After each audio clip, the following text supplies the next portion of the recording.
مرد اگر پیار کرنے والا ہو تو عورت کچے گھر میں بھی اس کے ساتھ گزارا کر سکتی ہے۔ کیا ہوا اگر آپ اپنی بیوی کو محلوں کی رانی نہیں بنا سکتے؟ اپنی بیوی کو دل کی رانی بنا کر دیکھیں، وہ آپ کے چھوٹے سے گھر کو بھی محل سمجھنے لگے گی۔ جانتے ہو بد نصیب شخص کون ہوتا ہے؟ جسے اپنے رب سے دعا مانگنے کا وقت نہ ملے۔ رونا بہت بڑی ذلت ہے اگر انسان کے سامنے ہو، بہت بڑی عزت ہے اگر رب کے سامنے ہو۔ کسی ایک امتحان کی بات نہیں، یا رب مجھے تو پل پل تیری ضرورت ہے۔ اس رب کو پہچانو جس کے ہاتھ میں زندگی اور موت ہے۔ کئی لوگ زہر پی کر بھی آتے ہیں پھر بھی بچ جاتے ہیں، اور کئی لوگ بچنے کے لیے ہسپتال میں جاتے ہیں پھر بھی مر جاتے ہیں۔ واہ میرے رب، تیری عظمت اور شان کے کیا کہنے۔ اللہ کے چاہے بغیر کوئی مصیبت نہیں آ سکتی۔ تم جس بھی جگہ پر ہو اللہ کی مرضی سے ہو، تمہیں کوئی بھی وہاں سے نہیں ہٹا سکتا۔ اس لیے دنیا کا خوف نکال کر ایک اللہ پر بھروسہ کرو۔ گھبراؤ نہیں، اللہ ہر جگہ موجود ہے، اللہ کا حکم ہر جگہ چلتا ہے۔ وہ جب تمہاری مدد کرے گا تو کوئی روک نہیں سکے گا، وہ جب تمہیں عزت دینا چاہے گا تو کوئی روک نہیں سکے گا، وہ جب تمہیں کامیاب کرنا چاہے گا تو کوئی روک نہیں سکے گا۔ جس رب نے حضرت موسیٰ علیہ السلام کو پانی سے اور حضرت ابراہیم علیہ السلام کو آگ سے بچا لیا، وہ رب ہمیں بھی انشاءاللہ مصیبتوں سے بچا لے گا۔ اللہ پر یقین والے دعا مانگنے کو کبھی معمولی نہیں سمجھتے، وہ اللہ پر توکل رکھتے ہوئے ناممکن کو بھی مانگنا جاری رکھتے ہیں۔ وہ خفا بھی ہو تب بھی محبت کرنا نہیں چھوڑتا۔ میرے اللہ کی تو ناراضگی بھی اتنی پیاری ہوتی ہے۔ یقین کی ایک ڈور ٹوٹتی ہے تو اللہ ہمیں فوراً دوسری ڈور سے جوڑ دیتا ہے۔ ہم تھک کر رکتے ہیں تو وہ چلنے کی ایک نئی وجہ دے دیتا ہے۔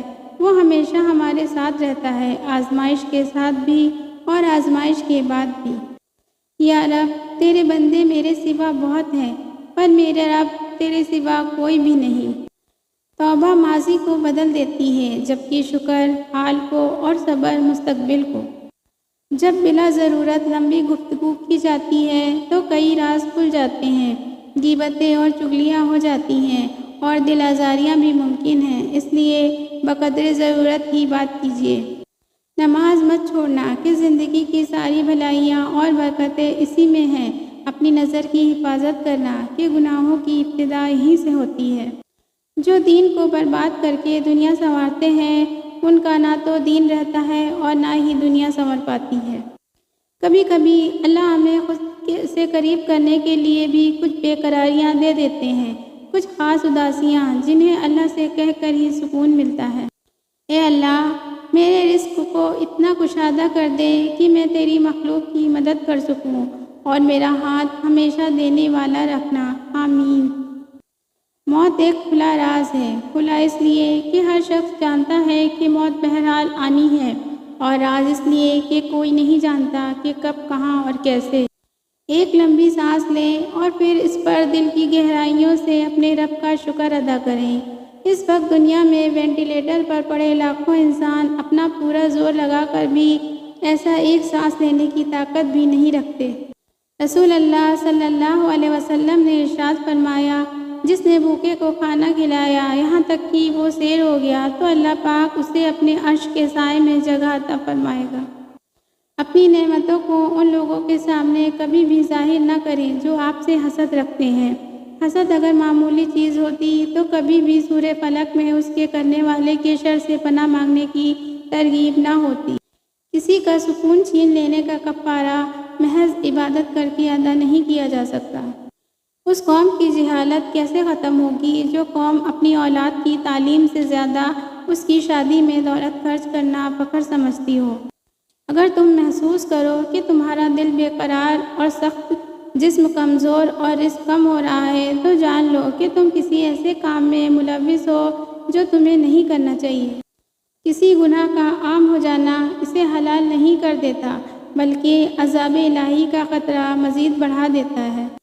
انسان کو کچھ ایسے اعمال کرنے چاہیے جنہیں کوئی نہیں جانتا ہو، جیسے پوشیدہ صدقہ، رات میں عبادت، خوف الہی سے گرنے والے آنسو، استغفار، ذکر و اذکار، تسبیح وغیرہ۔ اس لیے کہ جس طرح پوشیدہ گناہ انسان کے لیے ہلاکت اور تباہی کا سبب بنتے ہیں، اسی طرح پوشیدہ نیکیاں نجات کا باعث ہوتی ہیں۔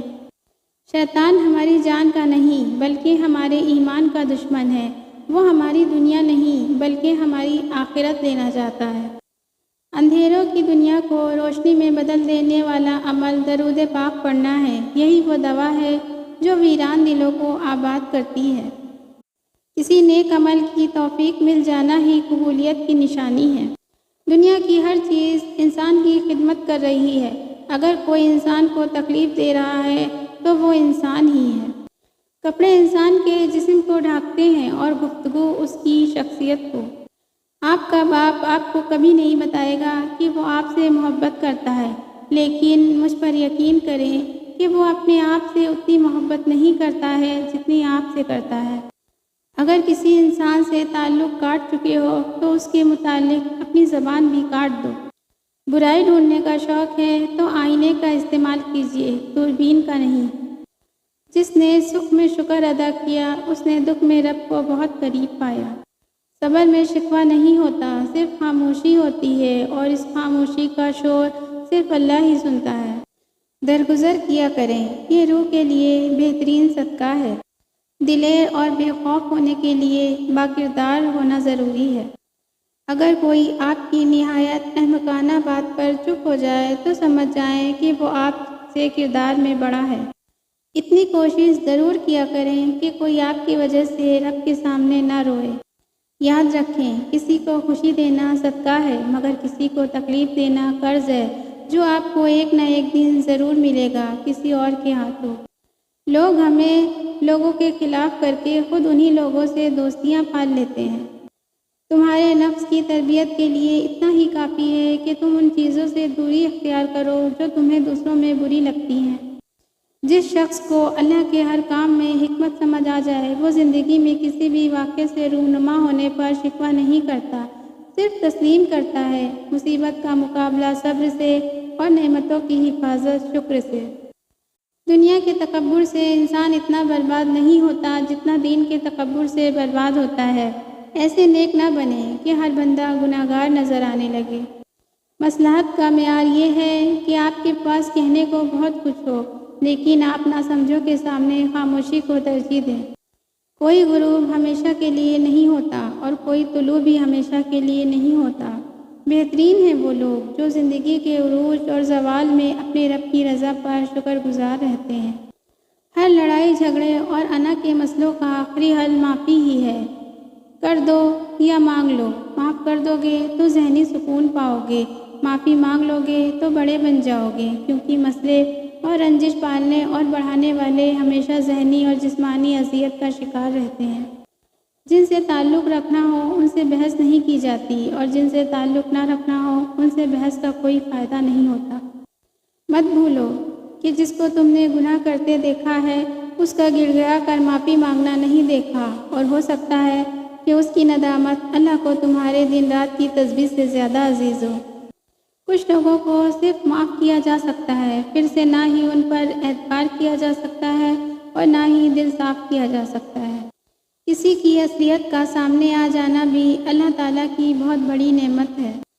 صرف دل ہی کے اچھے ہونے سے بہتر ہے کہ انسان زبان کا بھی اچھا ہو، کیونکہ لوگوں کا واسطہ سب سے پہلے آپ کی زبان سے پڑتا ہے، دل تک تو کچھ ہی لوگ پہنچتے ہیں۔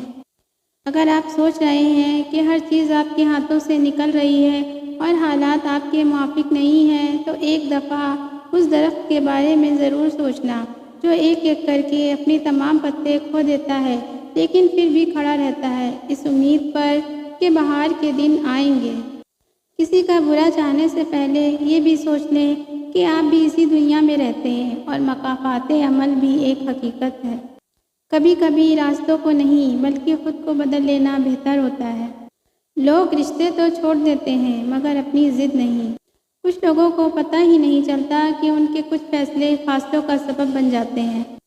کچھ عرصے کے لیے رابطے میں پہل کرنا چھوڑ دیجیے، آپ کو معلوم ہو جائے گا کہ آپ کتنے مردہ پودوں کو پانی دے رہے ہیں۔